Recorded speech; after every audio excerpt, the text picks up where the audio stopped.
Anyway, so Show Me the Money 5. I just want to talk a little bit about the difference between 4 and 5. Because maybe you saw 4, like us, you were like, fuck that. Or maybe you haven't seen any of them, and maybe this will make you interested. Or we'll see. Never watch it. So Show Me the Money 5 always has had, when I say always, I mean just last season and this season, because that's the only ones I've watched, has like the dumbest audition process in the world. If you've never seen their audition process, they literally, I don't know if it's one day, it could be 2 days, I'm not sure, but they just take hundreds and hundreds of people, they line them up in this big warehouse, and they bring out these producers to listen to them rap. So pretty much they're just like, go, you got... Yeah. No, they can prepare it. It doesn't have to be freestyle. Oh, not freestyle. Acapella is what I want to say. Yes. Acapella. Yeah. And so pretty much it's just like, you walk up to a dude, you say, go, that dude raps. Yeah. Sometimes they'll just say, thank you very much in 10 seconds. And sometimes, but at most they rap for seemingly about 30 seconds to a minute. A few bars. Yeah. But it's super subjective because every person is only heard by one producer. Yeah, kind of judge, producer. And it's like, I mean, I guess all audition processes are long days maybe, but like these are people that had to wait an entire day. They're just sitting in this big ass factory or they're sitting in the stadium seats, waiting for their turn. And they get this one shot, in front of a celebrity. In front of the producers are famous. And the dude can just X you in like half a second.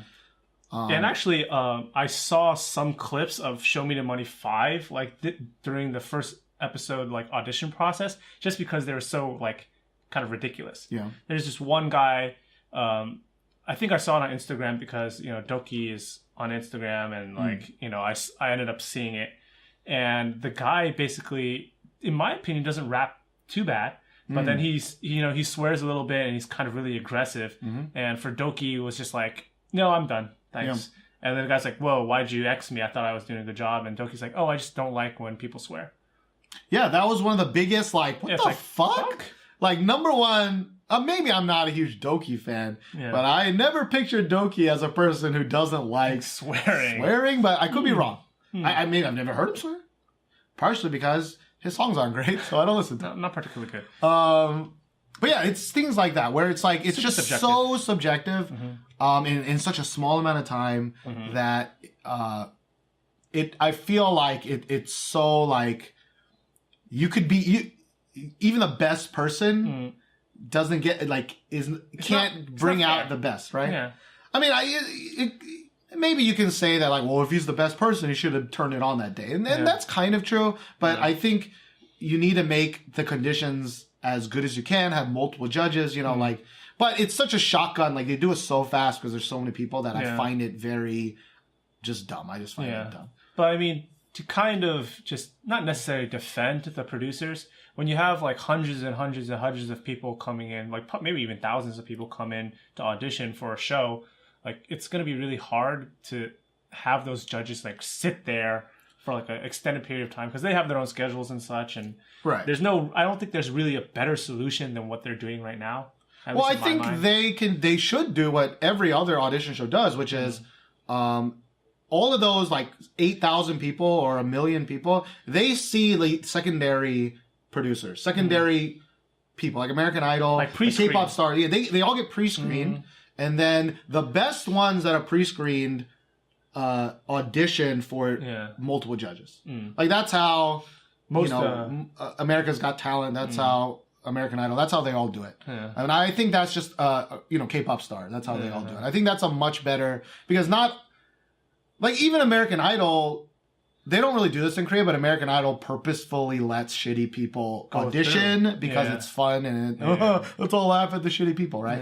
Yeah. They don't really do that in K-pop stars and stuff, but like, you can do that too, right? Because I think part of the reason they do this way is they can showcase the good rappers, but they can also showcase the shitty rappers. Yeah, to kind of, I guess, build credibility of like, the judges or the producers or just like the existing members already. Yeah. Like, oh yeah, see, you might think this guy is not very good, but compare him to like this really shitty guy. Yeah, yeah. I still think that the normal kind of process is better, but that's not a huge deal, but it does kind of compound itself later on. Anyways. Another big problem, not a big problem, sorry, another big difference between season 4 is that in season 4, because of Bobby's success in 3, season 4 was just filled to the brim with idols. There were just so many idols auditioning, so many like good-looking people auditioning, and we've talked about this, but the overall quality of rapping in season 4 was just not good. Not great, no. I don't think it's a direct 1v1 with the whole idol thing, but the overall quality of rapping is just so much better this season. So much better. And I think they actually purposefully was like, all right, guys, don't pick the handsome guys. Yeah, don't pick the handsome guys. Please make sure you pick guys who can rap. Short guys, some fat guys, some ugly guys. Yeah. Like pick the people who can rap. Yeah. And I think that's a good thing. Because again, the overall quality of rapping is much better. Yeah. And it just makes for better, I think, TV in general when you have rappers who are, obviously the same level of like quality versus, when you have a guy that's really, really, really good against some scrub, but he's just handsome. Then everybody's just going to be like, fuck that handsome dude. We know you're just bringing him on because he's handsome.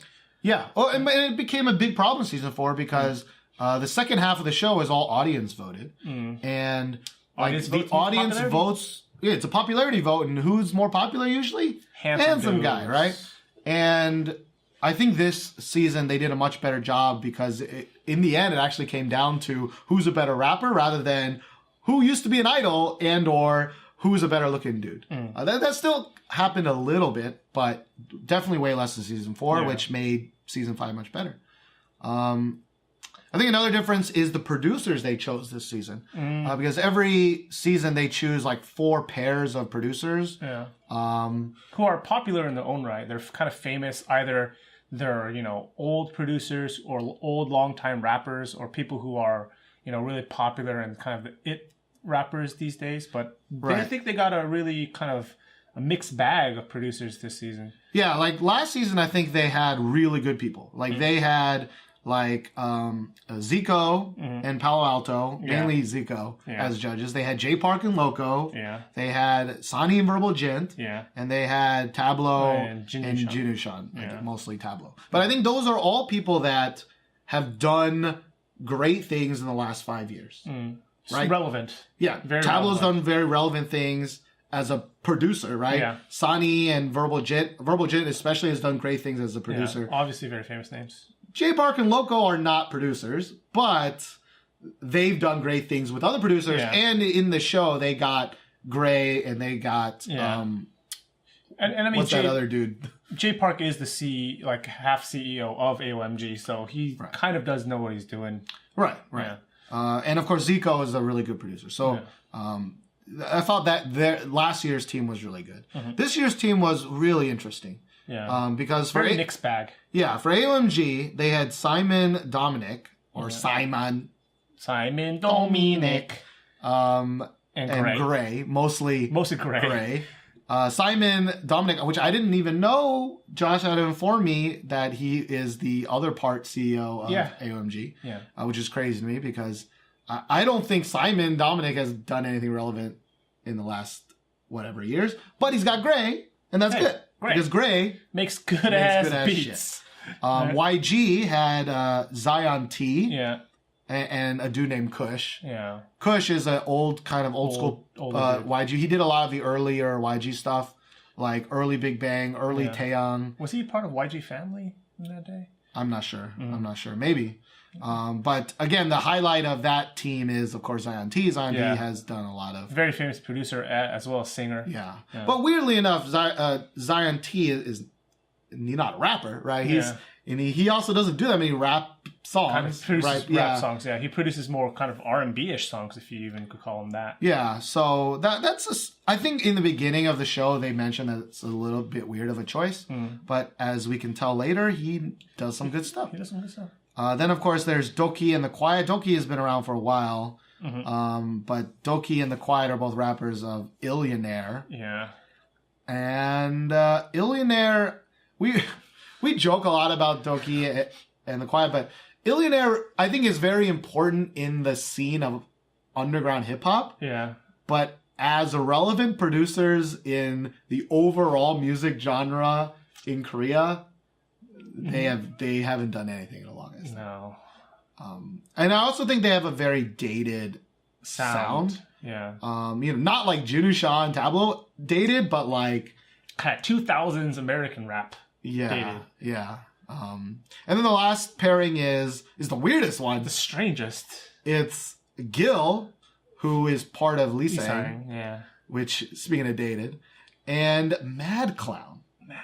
Mad Clown, the Rippity rapper Mad Clown. From Starship. Yeah, I don't think Mad Clown is a producer. I don't even know if Gil's a producer. I mean, maybe he is. Maybe he's the dude who produces all the Lee-Sang stuff. I don't know. But still, I mean... But yeah, that's a weird pairing. Yeah. And it actually does turn out that almost all the songs we're going to talk about today, almost all of the charting songs were all made by like Gray. either Gray or by Zion.T and Kush. Yeah. The other two did. So it was just kind of a weird thing. Yeah. But there's always one weak kind of team. Like, I think Tableau, actually, in season 4, Tableau's team, the YG team, used to be made fun of a lot because they always did really bad. Yeah.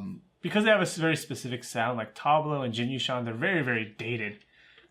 Because they're both really, really old. And so it's kind of funny in that sense that YG, which is regarded kind of as the front runners of idol hip hop, were kind of doing so badly on this, like, you know. I mean, I'm sure, like what they should have done, I mean, it would never happen, but it'd be like, yo, GD, you want to make some songs? You want to make some songs? GD's like, I got 50. Give me, how much money are you going to give us? And he's like, $50,000? He's like, fuck you. That's like my cereal money, motherfucker. Yeah. And he hangs up. I get that for one song. Yeah. Yeah. Like, GD would have probably been, I mean, that would have been a coup if they got GD. Yeah.